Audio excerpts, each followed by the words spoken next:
Welcome to the Board of Selectmen's meeting September 29th. Please join us in the Pledge of Allegiance. Pledge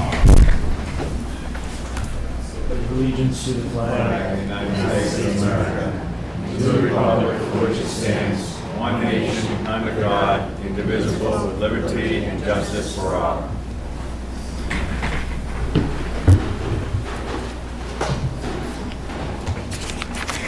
Okay, so no meeting minutes, right? Correct. Okay. So we're going to jump right into any open forum discussions, any topics folks would like to raise that are not on the agenda this evening. All right. Correspondence to the board. One note we'd like to make is that there's going to be a fire department open house Wednesday, October 8th, 5 to 8 p.m. And is there a flyer you'd like to read? It just says what you said. Mendon Fire Department open house Wednesday, October 8th at 8 Morrison Drive from 5 to 8. Thank you. What's that? We'll move on to old business, and the item and the primary topic for this evening is just another review of the warrant for the special town meeting on November 5th. We reviewed it in detail in our last session. We have some updates, some changes we'd like to review and discuss with the intention of signing it with some potential last-minute town council revisions. So, first three articles have to do with adjusting compensation.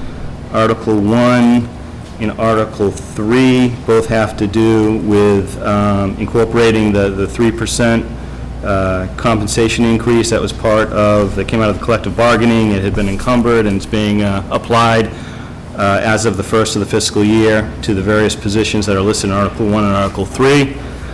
Article 2 is specifically a compensation adjustment to the existing grade and step framework. So based on, if you remember, this is a two-step process that we've started based on the recommendation and discussions with various parties. We've implemented the grade and step system. That was a recommendation that was made by an external third party back in 2001, I think. So we started using that. We've evaluated the different positions as they align to the current structure. There are 3 positions listed in Article 2 that we're going to adjust to get to the proper grade and step as we've assessed it. Step 2 is a secondary step. There's an article in here, we'll get to that, where we're actually going to reevaluate the compensation structure as it compares to surrounding communities. So it's a 2-step process to align our compensation structure to the jobs we have in the position today, Step 1, which we're taking care of in Article 2, and then we are going to initiate an external third-party salary compensation evaluation with surrounding communities to make sure we're competitive in how we've graded and what we're paying those positions. That takes us to Article 4. And Article 4 is that third-party evaluation that I was just talking to. So we put an RFP out. We're looking to bring somebody in to do that work for us. And at the completion of that step, we're going to take another look at the structure and adjust accordingly based on what that study brings back to us.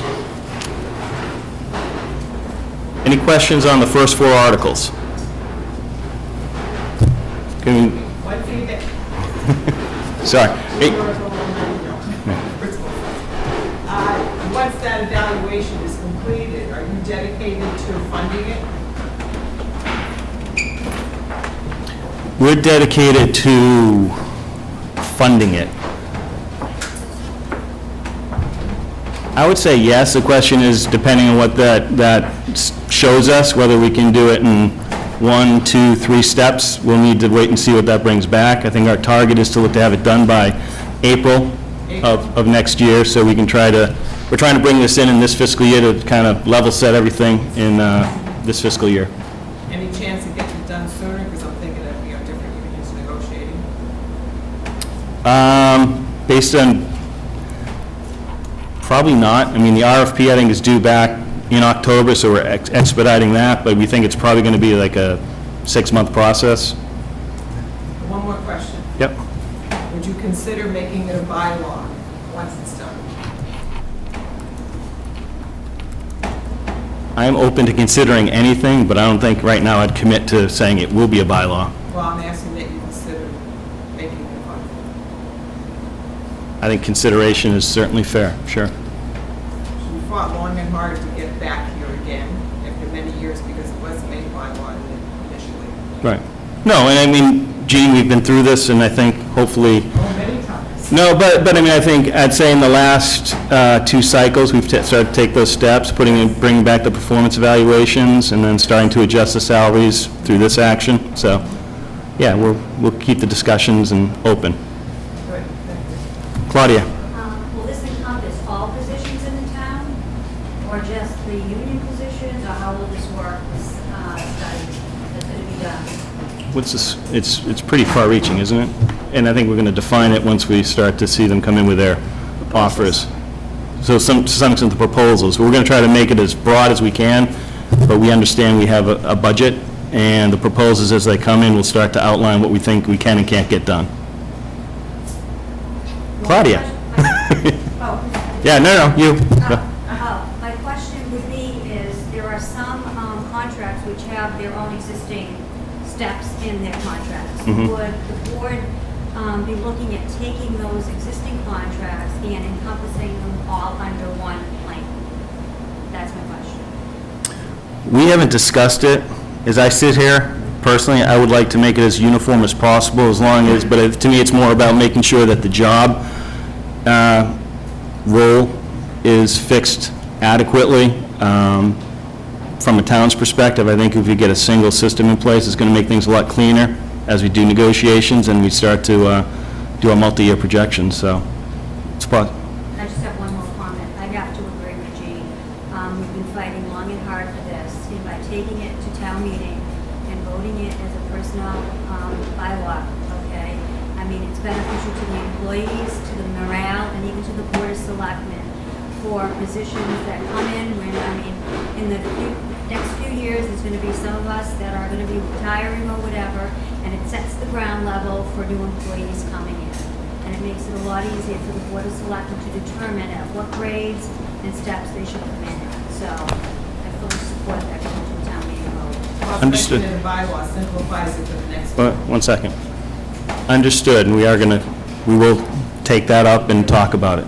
Jean? It simplifies it for, you know, I mean, maybe you two will be selected forever, but maybe not. Yeah, I'm thinking maybe not. And forever's a long time. Not to, I mean, we've all seen many Yep. selections. So this kind of sets it in stone for the next board that comes Yep. into. Understood. Ken? Hey, one second, we got a full house, so we're going to go formal here and go name and street address and, Jen Welch, Assistant Treasurer Collector. I came in a little bit late, so I think I missed a little bit of part of one of the articles, but I believe you said that you were going to take care of 3 people now, that you were addressing those at them in one article? Article 2 has 3 line items that are being addressed by the internal view of right-sizing or placing current positions within the current matrix. What we're talking about now is looking at the current matrix and making sure that salary, grade, step, compensation line items are competitive with the surrounding community. So you've got an internal view now that we're taking action against, and then the consultant's going to come in and kind of take a look at our compensation structure within the region to understand how well we're paying for competitive. So I guess my question is, the 3 that Yep. you are looking at adjusting now, Yep. why wouldn't you wait till the full study's done to make sure you place them on the correct grade and step level? Well, I mean, I think in our last meeting, there was some discussion about that. I believe, Mark, you and I said, let's take an action now, why wait? Rich wanted to take that. He thought, let's just do it all at once, get it done. And we just decided that, why not move ahead on what we know now and, We can always adjust again if, Right. But what if you adjust up, and then you get the study done, and you find out you shouldn't have adjusted that much? And I'm not privy to who or what, I'm just saying, what if that scenario does come about?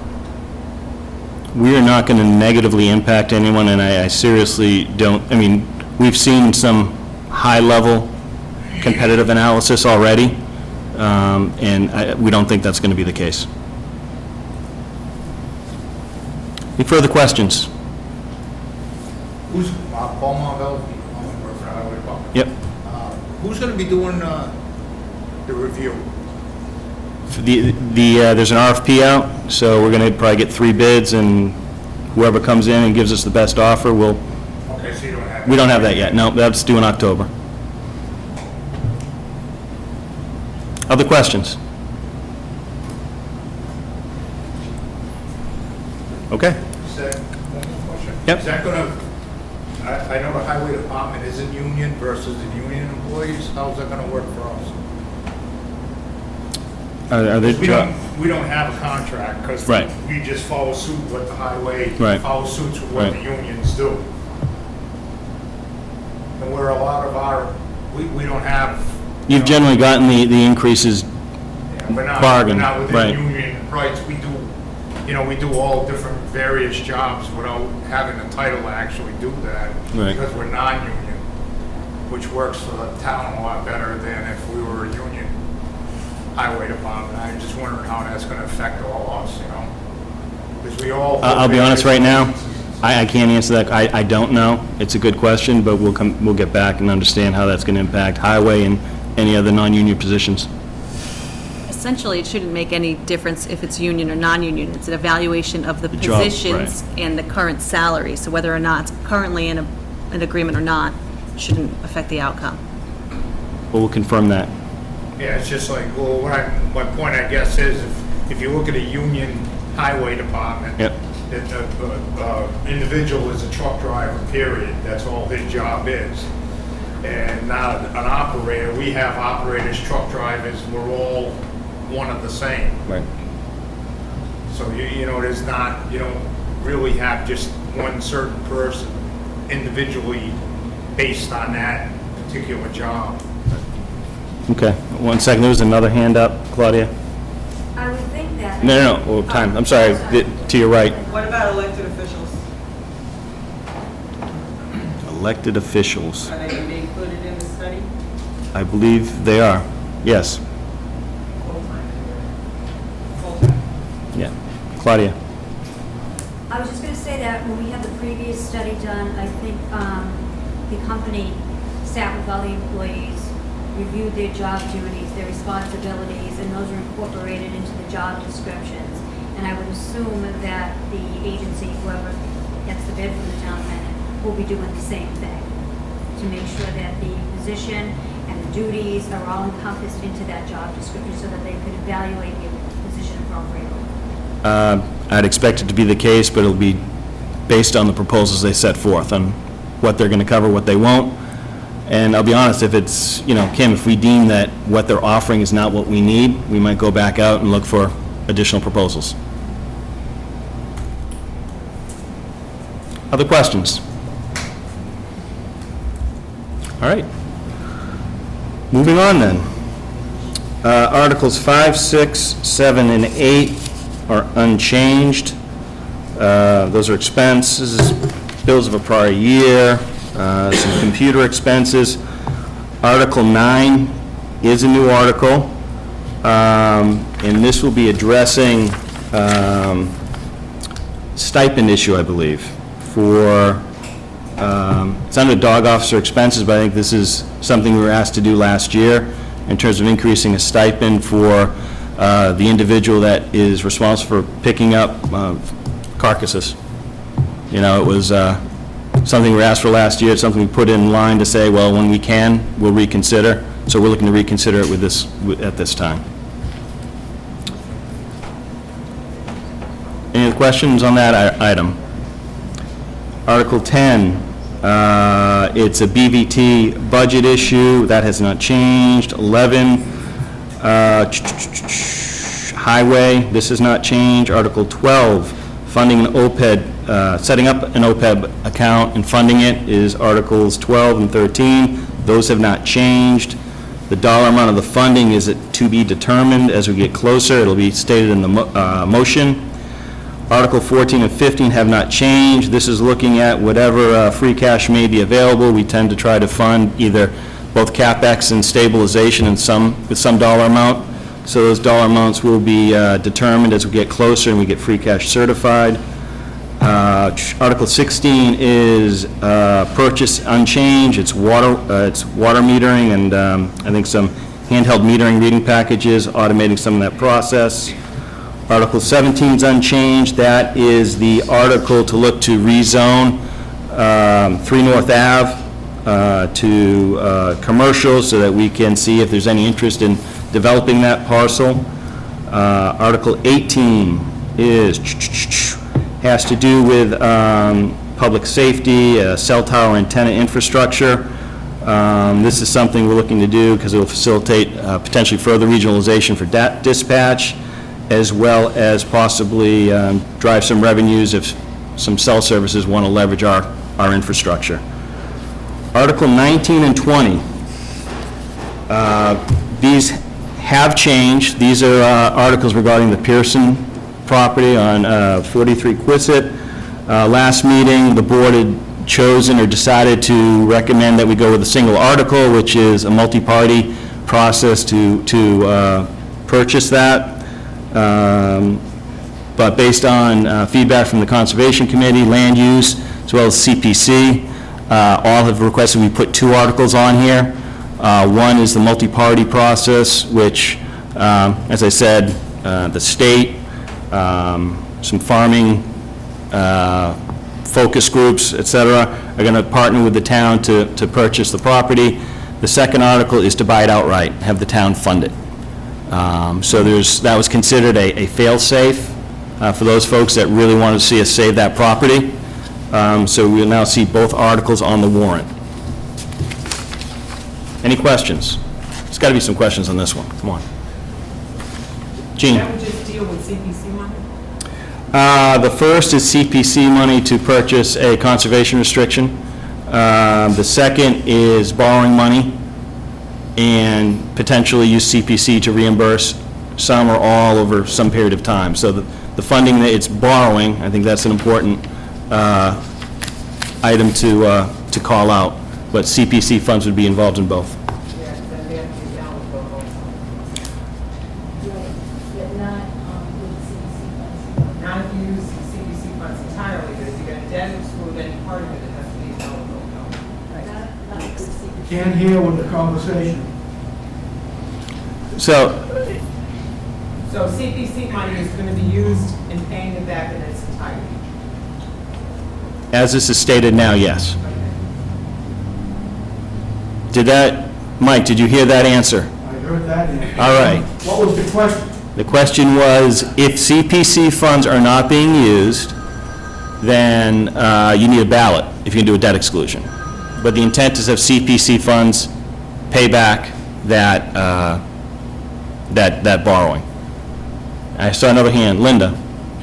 I was told by the person in the Department of Local Services that regardless of how it's getting paid back, if we borrow money, that is handled separately from how it's getting paid back.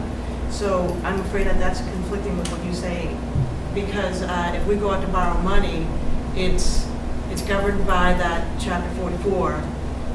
And if CPC money can get used to pay that back, that's fine, but it's a different, the borrowing Okay. under CPA money is subject to Chapter 44, which says we have to go for a ballot vote. Okay. So when I started this discussion, I said this would be pending some town council review. These articles were delivered at the 11th hour. We're happy to have them on a piece of paper. Thank you, Diane. That's good.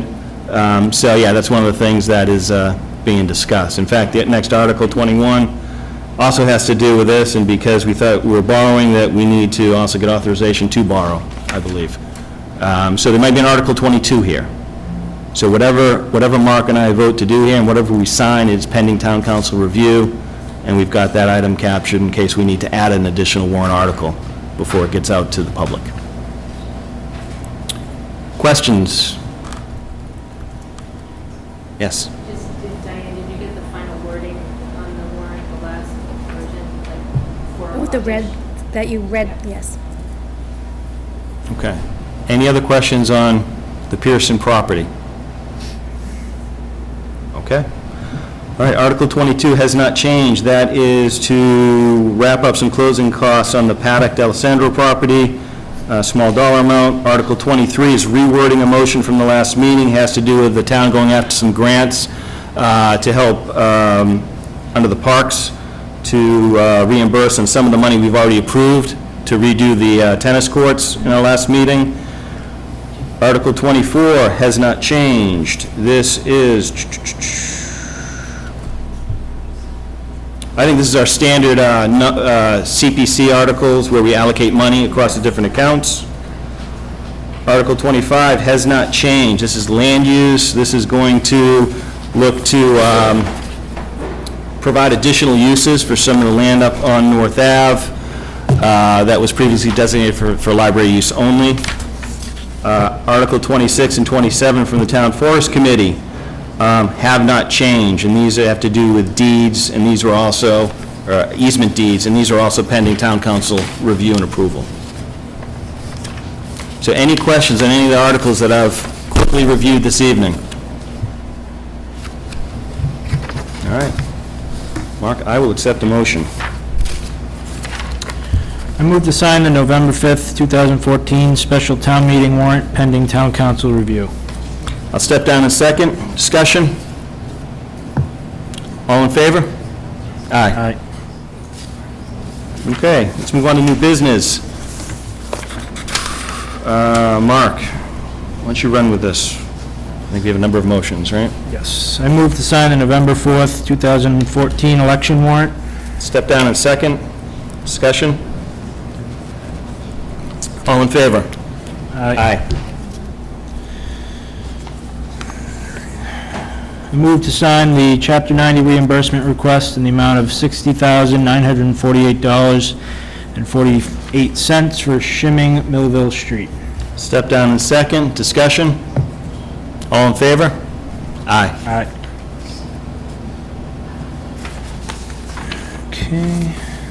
Move to sign the Chapter 90 project request amendment for an additional $2,026 for resurfacing Bate Street. Step down in a second. Discussion? All in favor?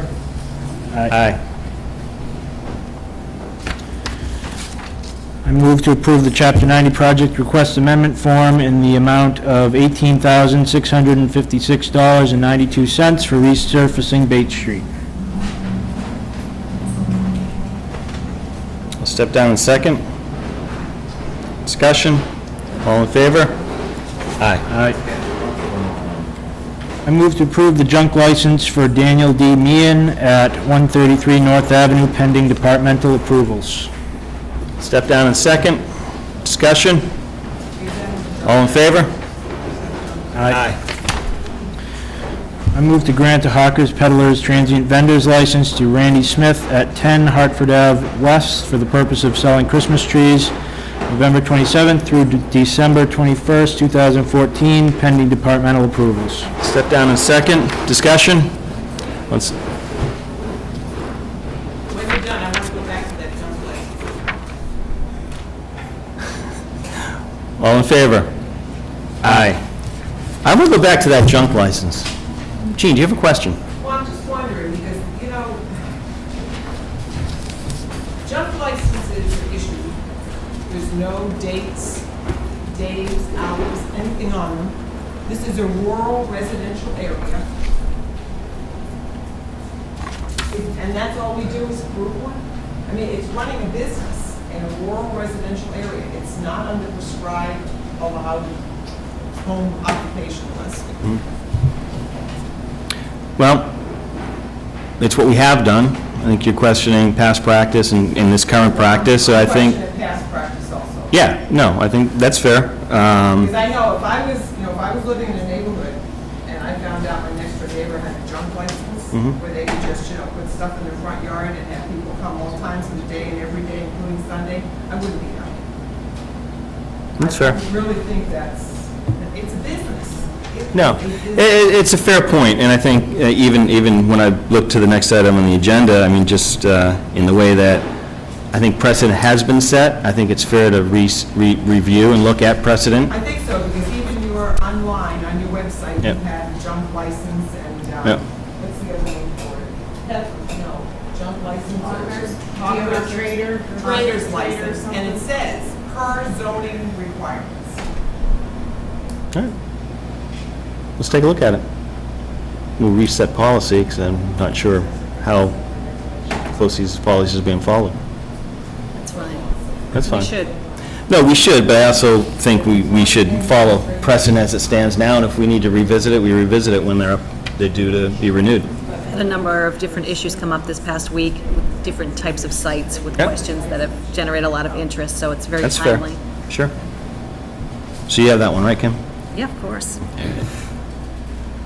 Okay, now, I was reading online today about that as well, and it said, the law, Mass General Law says that the selectmen can set policies and regulations Right. regarding junk licenses. right. So, and I think that's sort of what we were just saying, is that past precedent it is what we just did, but I think we were going to revisit this and take a look at it. The other thing with that is that most of our junk licenses, the few that we have, were all pre-zone,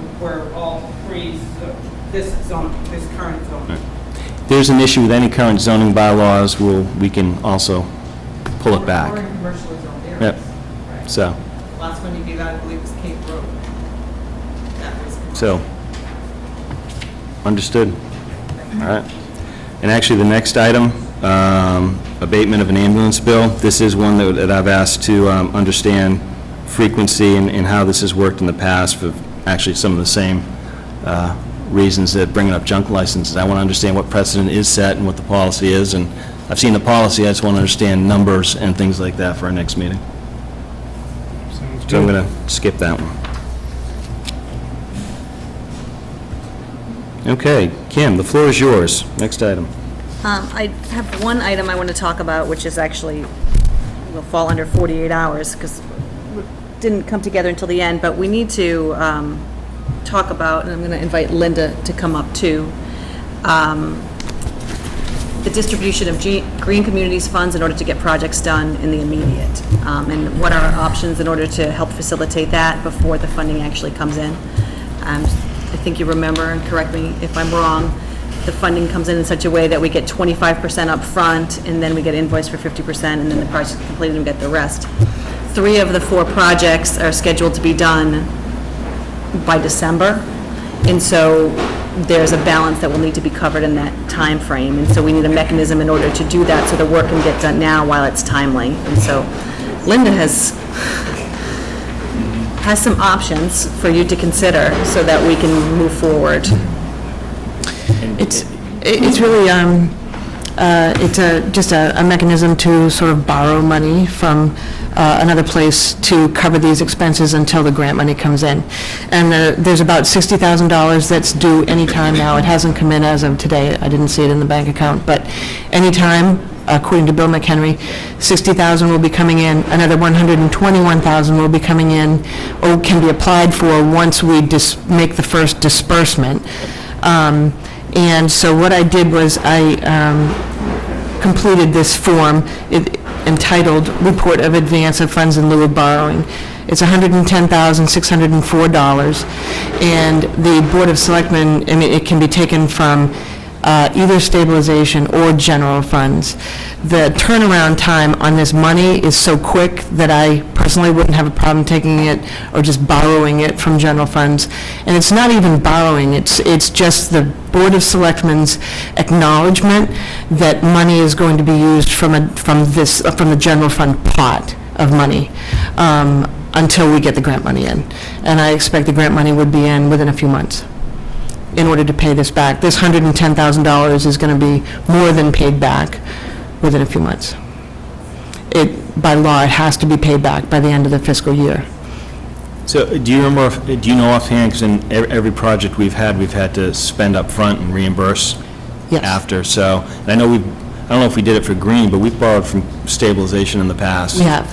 So do you Yes. know how we did it with green? Was it stabilization, or we might have an answer in the back? Yes.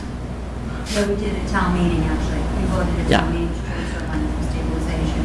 Then when the money came in. from Reimburse. Communities, I just moved it right back. Okay. So the authorization, the vote was Yep. stated that would happen. Right, and so what you're saying is we can almost float this with the board's approval, that you're just going to run light on general funds. Yes.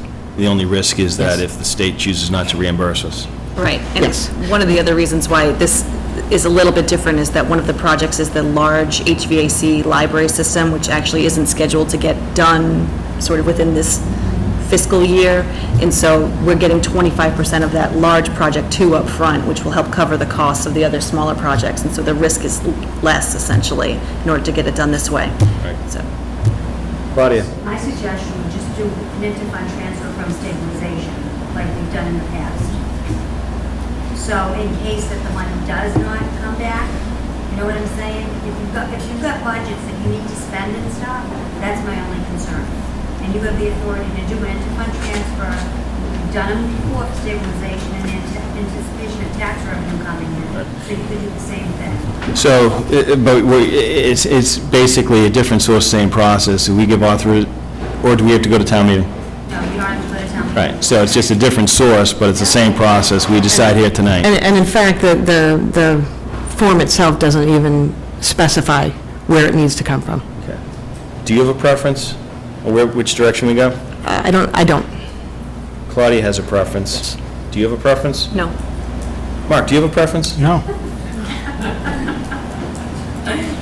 Well, no, I mean, I guess stabilization's probably the cleaner of the two, honestly, just because we know things go south, we're not going to have to move things around Yep. from a budget standpoint, so this probably requires a motion, right? It doesn't even require, Doesn't require a motion? Everything requires it a does motion, require, come on. yes, it does. And this is, this is the form. There's only one, and I can make copies, but I made copies in case you wanted to see it. Those are just copies. Thank you. So, what shall I say?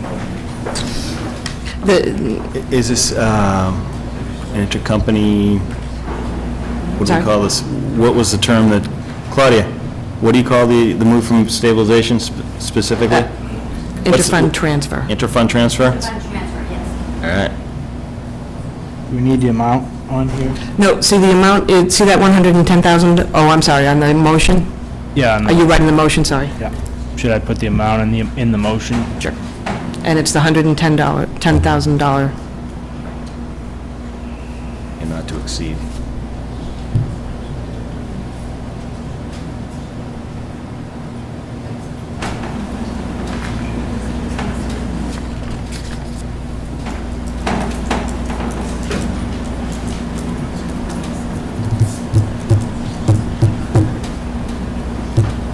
Faster.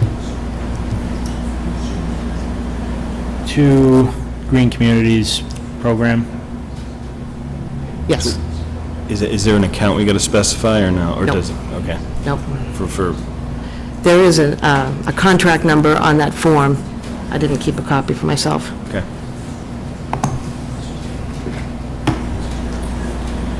All right, I move to allow an interfund transfer in the amount not to exceed $110,604 to fund projects that will be paid for with Green Communities grant funds.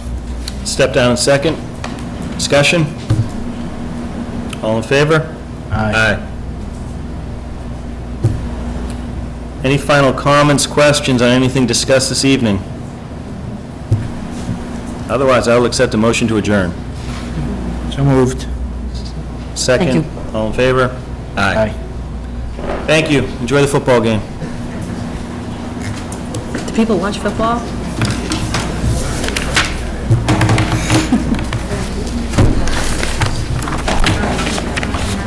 Good thing. All right, we gotta sign the warrants, 'cause forget that. Did you sign the? Assessing junk license. Oh, yeah, that's a non-issue. Well, it's You can what I take had all of asked. this. Thank you very much. We're done. We just adjourned. It's still hot.